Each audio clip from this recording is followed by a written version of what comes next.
नमस्कार दोस्तों, स्वागत है आपका हमारे चैनल ज्ञान लोम में। आज हम सोल्व करेंगे क्वेश्चन 4.3। इसके अंदर हमें क्या दिया गया है, pick out only vector quantity in the following list. हमें एक वेक्टर क्वांटिटी इनमें से चूज़ करनी है जो भी इसके अंदर वेक्टर क्वांटिटी है इस लिस्ट के अंदर।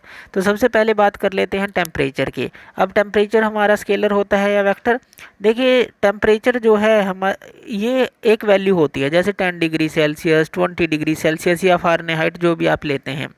इसके अंदर कोई डायरेक्शन इंक्लूड नहीं होती। आप डायरेक्टली जो है टेम्परेचर को कह सकते हैं इसके पास सिर्फ मात्रा है, डायरेक्शन नहीं है। तो जैसे किसी रूम का टेम्परेचर कितना है आप बता देते हैं डायरेक्टली इतना है, ऐसा नहीं कि इस डायरेक्शन में इतना है, इस डायरेक्शन में इतना है। तो इस तरह से टेम्परेचर जो है हमारा स्केलर क्वांटिटी रहता है। इसी तरह से प्रेशर होता है हमारा। जो प्रेशर होता है, अगर पी की बात करें, वो होता है F/A, यानी कि फोर्स जो है जिस एरिया पर लगता है। अब इसके अंदर देखिए प्रेशर के अंदर जो फोर्स है, अगर हम कहें कि ये वेक्टर क्वांटिटी है, लेकिन फिर जो प्रेशर है वो वेक्टर क्वांटिटी क्यों नहीं है।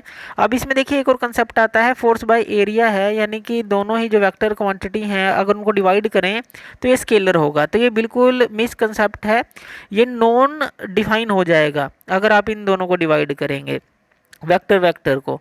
तो इसलिए ये कंसेप्ट नहीं है। इसके अंदर ऐसा होता है, ऐसे आप समझ सकते हैं कि जो फोर्स होती है, मान लीजिए सरफेस के ऊपर आपने इस तरह से फोर्स लगाई, तो जो फोर्स होती है हम हमेशा जो अगर हम इस एरिया पर लेते हैं प्रेशर के अंदर जो है परपेंडिकुलर एरिया के ऊपर लेते हैं तो फोर्स का नॉर्मल कंपोनेंट लिया जाता है, ये वाला कंपोनेंट लिया जाता है फोर्स का। जबकि फोर्स इस तरह से लग रही है, लेकिन जो है फोर्स का यहाँ पर नॉर्मल कंपोनेंट लिया जाता है, यानी कि जो नीचे की तरफ एक्ट कर रहा है।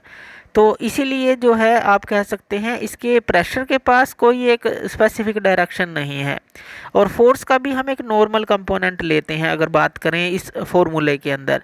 इसके अलावा अगर आप एक कंटेनर लेते हैं, उसके अंदर मॉलिक्यूल्स लेते हैं इस तरह से, और ऊपर एक पिस्टन ले लीजिए मान लीजिए आप, और इसको दबाते हैं आप, तो ये जो प्रेशर है वो चारों जगह यानी कि हर एक डायरेक्शन में इक्वली मूव करता है। जैसा कि पास्कल लॉ बोलता है कि हर एक डायरेक्शन में वो इक्वली मूव करता है।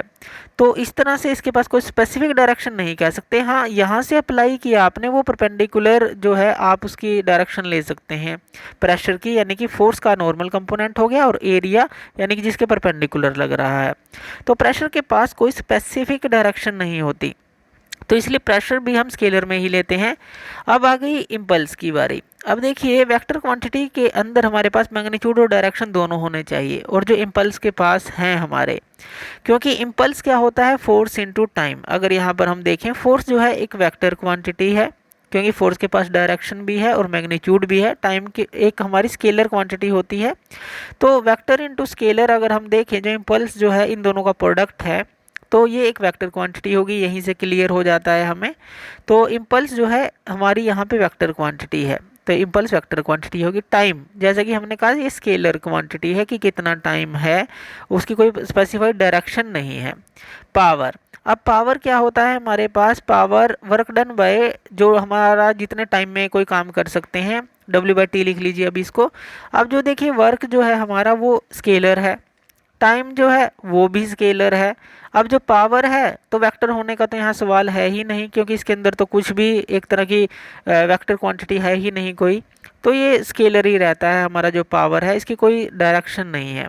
टोटल पाथ लेंथ, ये आप इसको डिस्टेंस बोल सकते हैं एक तरह से। डिस्टेंस क्या है, स्टार्टिंग पॉइंट से कहीं पर भी आप गए तो वो टोटल पाथ लेंथ हो गई उसकी। तो ये भी एक स्केलर रहता है, इसके पास कोई डायरेक्शन नहीं है। डिस्प्लेसमेंट के पास है, डिस्टेंस के पास नहीं है। एनर्जी, अब देखिए टेम्परेचर से जोड़कर देख लीजिए एनर्जी को, कि कोई भी मॉलिक्यूल है टेम्परेचर उसके अंदर ज़्यादा है तो हायर एनर्जी होगी, टेम्परेचर कम है लोअर एनर्जी होगी, लेकिन इसके पास कोई डायरेक्शन थोड़ी है। तो इसलिए ये भी जो है हमारी स्केलर क्वांटिटी होती है। ग्रेविटेशनल पोटेंशियल की बात कर लें। ग्रेविटेशनल पोटेंशियल क्या चीज़ है, ग्रेविटेशनल पोटेंशियल को एज ए पोटेंशियल एनर्जी आप समझ सकते हैं। जैसे कि मान लीजिए किसी चीज़ को आप ऊपर ले जाते हैं तो उसके अंदर पोटेंशियल एनर्जी स्टोर हो जाती है। अब एज ए पोटेंशियल एनर्जी हम इसको समझ रहे हैं, एनर्जी हमारी स्केलर क्वांटिटी थी, सिंपल बात है।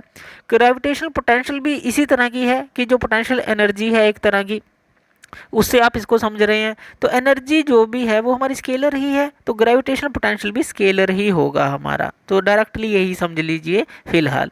Coefficient of friction, coefficient of friction हमारा होता है म्यू, जो होता है F/n, यानी कि force of friction by normal force. अब ये जो है एक डायमेंशनलेस क्वांटिटी होती है पहली बात तो, और इसके पास कोई ये तो जुड़ी हुई चीज़ है किसी चीज़ से, यानी कि जो मोशन है वहाँ फ्रिक्शन फोर्स लग रही है, नॉर्मल फोर्स लग रही है, उनसे जुड़ी हुई चीज़ है, ये खुद की इसके पास कोई डायरेक्शन थोड़ी है। तो आप कह सकते हैं कि ये मेजर ऑफ फ्रिक्शन फोर्स की स्ट्रेंथ को ये मेजर करती है, एक मेजर करने का तरीका है, डायमेंशनलेस क्वांटिटी है। तो ये भी एक स्केलर है। चार्ज, किसी के ऊपर पॉजिटिव चार्ज है, किसी के ऊपर नेगेटिव चार्ज है, वेक्टर की तो बात ही नहीं, यहाँ डायरेक्शन की तो कोई बात ही नहीं।